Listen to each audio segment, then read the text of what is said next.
Welcome back to the channel, guys. Episode 34 of the Danish Youth Academy Challenge, and today we've got a youth intake.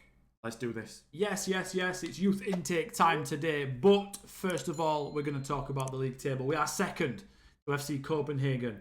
Now, FC Copenhagen have come back with a bit of a bang, and it's not in the way of scoring goals, it's in the way of not conceding any goals. They've only conceded 13 goals in 21 matches.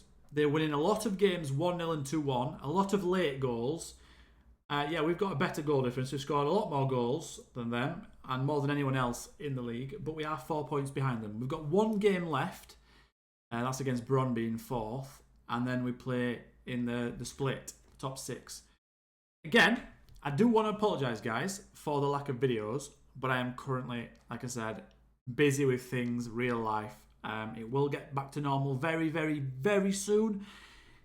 This next week coming. So today is, what day is it today? It's Friday, 2nd of August.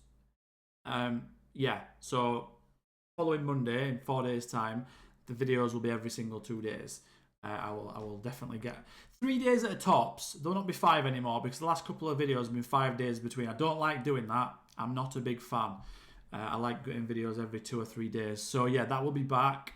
Let's have a look at the Champions League results then. So these were the Champions League results. Young Boys, we won 2-1. And then we lost to Athletic Madrid 4-1. We lost to Leipzig 3-2. Very, very, very, very close game. We lost to Napoli 2-0 away. We beat Molde 2-0. We beat Galatasaray 2-1. And I thought at that point, 3 wins out of 6, I thought we have a chance. And then we played the English teams and we got beaten 2-0 and 2-0. Now, guess who scored against us for Aston Villa?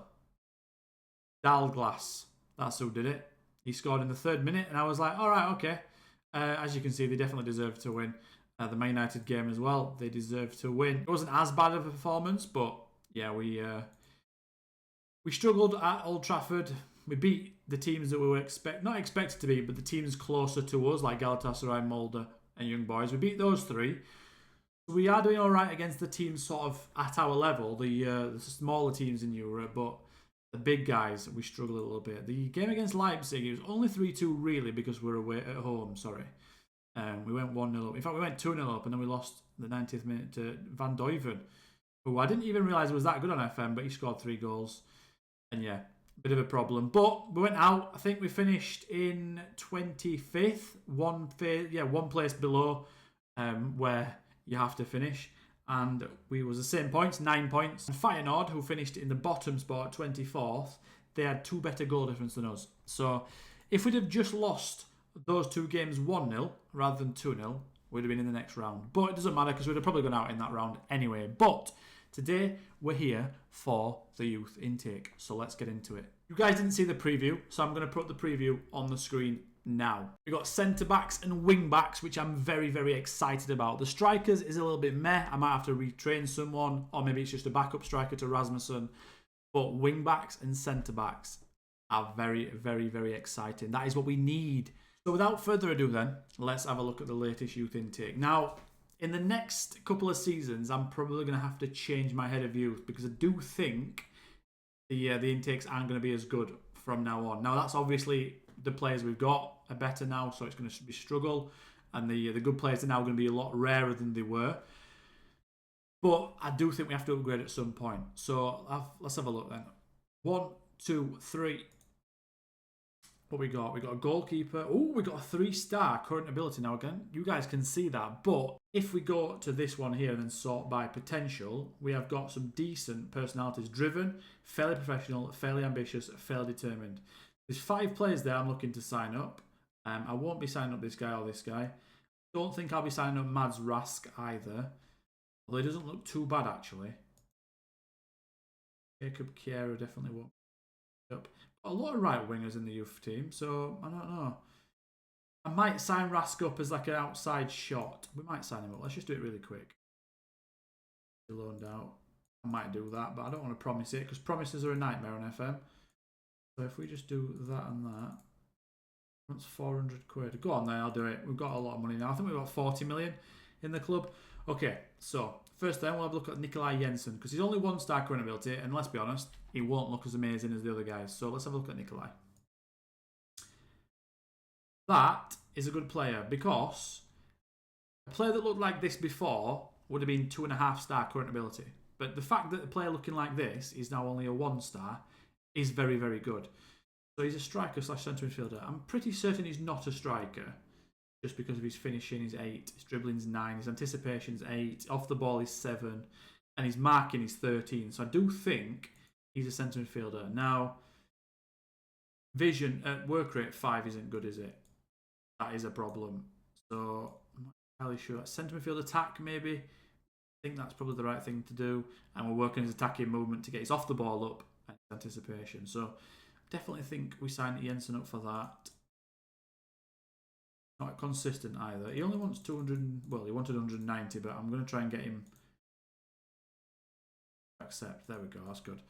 Okay then. Next one. Bjarne Blomqvist. Now we've had a Blomqvist before that was a goalkeeper, haven't we? Now he's fairly professional, which is really good. We've got a couple of decent goalkeepers actually. We've got obviously our main goalkeeper, Jess Kaj still. We've got Sharan Ahmed, who is half Danish and half... I think he's from Afghanistan. Yes, it was Afghanistan. Here he is, Sharan Ahmed. He's still got 5 stars. The thing is, he's horribly underdeveloped for 20 years old, and that is my fault entirely. But he has got good potential. And remember, a goalkeeper at 20 is like an outfield player at 17 or 18. So it's not the end of the world. He's only played a couple of games.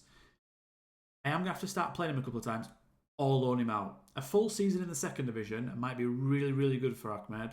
But yeah, he is from... Well, he's from Afghanistan. He's born in Afghanistan as well, Ajrum. He can speak Persian, Dari, Pashto, Danish, Norwegian, and Sweden, which is very impressive. Let's have a look at the goalkeeper, Blomqvist. Wow. Okay, yeah, 5'11", which is not the greatest, but he's really good. Again, for a 1.5-star player to look like that, we are moving on up in the world. That is definitely an upgrade. So, aerial reach needs a bit of work, but that will come when he grows a little bit as well, and his jumping reach should go up. I think we're going to work on his agility and his balance to start with. Technicals, his goalkeeping doesn't need that much work, so we'll sign him up. He's not consistent either. Likes to punch the ball, which I'm not a massive fan of, but... There we go, that's perfect. Okay, next we have Rasmus. Are we going for this guy next? Right back? Yeah, I think so. Rasmus Kofod? Don't know. Basically, right wing back, and then we've got a left wing back at the end of it as well. So, right wing back, first of all, fairly determined. 17 determination, which is really good. Let's have a look at Rasmus. Okay, first of all, I liked his attributes, and I also like his 6'2". The only thing that is annoying, the fact he's a wing back as well, is his dribbling is 4. So I'm going to work on his dribbling to start with. That is something I need to sort out, because when you get as a better team, you need your fullbacks to be able to dribble. So he will definitely be working on that. Future prospect. I hope he's got some good potential. That would be really nice. The only one that wanted a youth contract, which I don't think is a good thing. Accepted it straight away. We'll see. I'll obviously have updates for these guys very soon. Then we've got Patrick Sorensen, who's a 3 stars current ability, but he's only got 4.5 stars potential. Now, hopefully that changes to 5. Otherwise, he's just going to be this good. Well, however good he is when we look at him in a minute, for the entirety of his career, which isn't very good. So let's have. He's only a balanced personality, but let's have a look at Patrick Sorensen. Wow. Okay, so he's very good. Very, very good. He's straight into our first team, isn't he? He's just as good as Schöndorf at 15 years old. Very nice. He's probably going to make Schöndorf a backup at some point, and this guy as a backup is very, very nice. So the good thing about it is that we've already won the league, so we don't need to do that again. We just need to aim for the Champions League. Now, if we're winning the Champions League in Denmark, we're probably going to be winning the league as well, but I can rest players to focus on the Champions League now, which is really, really good. I do want to try and keep winning the Danish league, though, obviously, because I want the reputation upgrades and all that good stuff. So, yeah, but Sorensen looks really, really good. Natural fitness of 6 isn't great. 16 technique is amazing. 9 dribbling is really good. He's not got anything really that's below an 8, which is really nice. Balanced personality is not the best, like I said, but see if we can get him to a decent contract. He already wants a minimum fee release clause, which is a bad thing, but a good sign. Let's put that up to 10 million.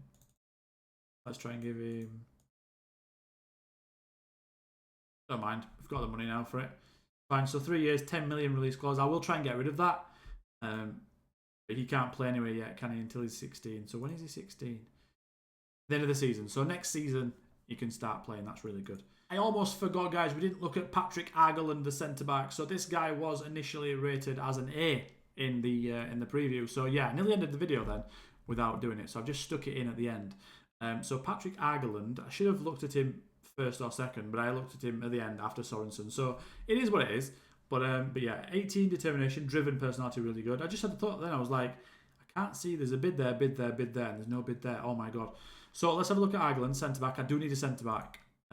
9 jumping, which isn't great, but he's quick. He's got good balance, good tackling. Marking's okay. I can work on his marking, but he's not, again, nothing really lower than a 7 or a 6. 7 really, and then he's got a lot of 8s and 9s, which is really nice. Natural fitness, not good. But with a driven personality, we should get a good player out of this guy, especially if he's got a bit of pace as well. So, Argeland at the moment looks more like a DM because he's not the tallest and he can't jump. But I do need centre-backs. So he'll be playing there for now. But that is the intake, guys. Obviously, now we're not looking at as many players, so the videos are a bit shorter, which is probably a good thing for you guys that are very busy. So yeah, please keep subscribing, please keep watching and leaving likes and comments as well. And until next time, as always, I'll catch you then. Goodbye.